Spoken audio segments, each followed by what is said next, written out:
Bienvenidos a esta emisión especial de nuestro noticiero jurídico. Hoy analizaremos una de las sentencias más importantes emitidas por la Corte Interamericana de Derechos Humanos, el caso Fernández Ortega y otras versus México, resuelto el 30 de agosto de 2010.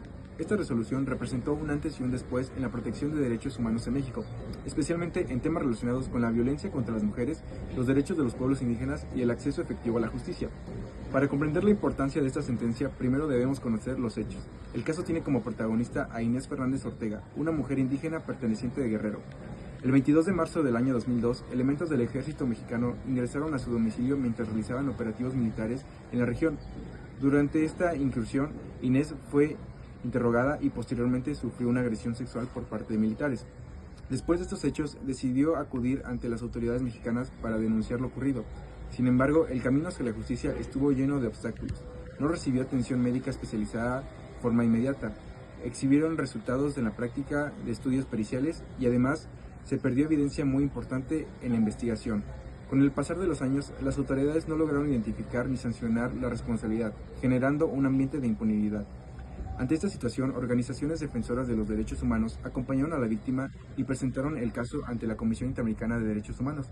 La comisión investigó los hechos, emitió recomendaciones al Estado mexicano y al considerar que no existían avances suficientes para reparar la violencia cometida, decidió presentar el asunto a la Corte Interamericana de Derechos Humanos para determinar la responsabilidad internacional del Estado mexicano.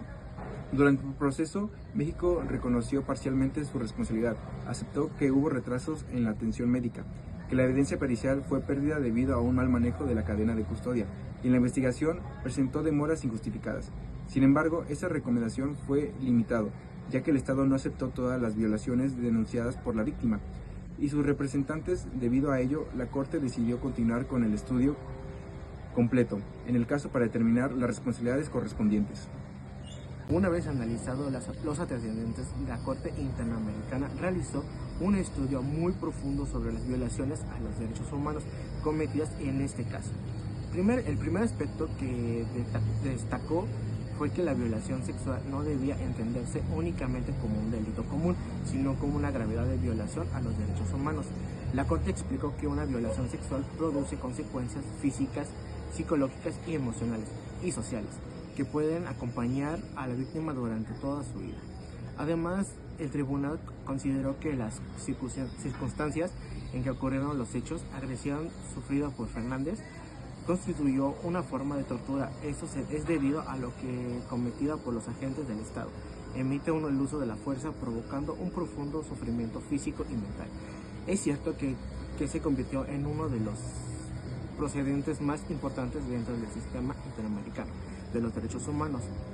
Otro profundo fundamental de los análisis sobre la discriminación en frente de las mujeres indígenas.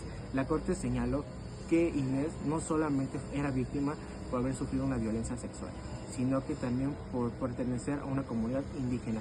Esa condición implicó mayores conflictos indebidos de las barreras del idioma, la pobreza y el linaje y la instituciones públicas, y la falta de sensibilidad cultural de las autoridades encargadas de investigar. Después de determinar la responsabilidad internacional del Estado mexicano, la Corte Interamericana ordenó una serie de medidas de reparación con el objetivo de restituir en la mayor medida posible los derechos vulnerados y evitar que hechos similares vuelvan a repetirse. Entre las principales medidas ordenadas se encuentra la obligación de continuar investigando los hechos de manera seria y efectiva, hasta identificar y sancionar a todos los responsables. También se ordenó brindar atención médica, psicológica y psiquiátrica especializada a la víctima y a sus familiares cuando fuera necesario, además del pago de indemnizaciones por los daños materiales e inmateriales ocasionados.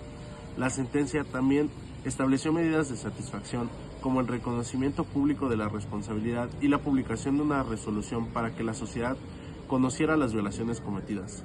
De igual manera, impuso garantías de no repetición, entre ellas la capacitación permanente de los servidores públicos, policías, ministerios públicos, jueces y elementos de las Fuerzas Armadas, en materia de derechos humanos, perspectiva de género y derecho de los pueblos indígenas.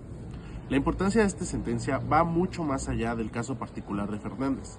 Este fallo fortaleció la protección internacional de las mujeres víctimas de violencia sexual, consolidó el criterio de que el tipo de agresiones que pueden constituir actos de tortura y reafirmó que los delitos cometidos por militares contra civiles no deben ser investigados por los tribunales militares. Asimismo, la resolución evidenció la necesidad de los estados para eliminar cualquier forma de discriminación que impida a las mujeres indígenas acceder plenamente a la justicia. También recordó que investigar un caso no significa únicamente abrir una carpeta de investigación, sino actuar con rapidez, profesionalismo, perspectiva de género y respeto absoluto a la dignidad de las víctimas.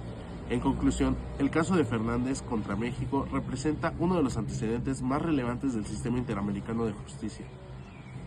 Gracias a esta sentencia, se fortalecieron los estándares internacionales para investigar la violencia sexual, proteger los derechos de las mujeres indígenas y garantizar un acceso efectivo a la justicia.